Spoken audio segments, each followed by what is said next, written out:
सीता के सकल देखी झखथिन जनक ऋषि, झखथिन जनक ऋषि।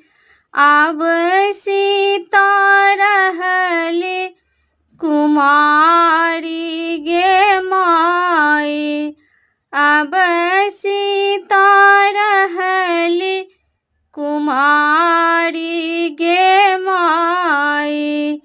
सीता के जुगुत्र बारे कतहु न भेटल, आब सीता रहती कुमारी गे माई, आब सीता रहती कुमारी गे माई, आब सीता रहती कुमारी गे माई।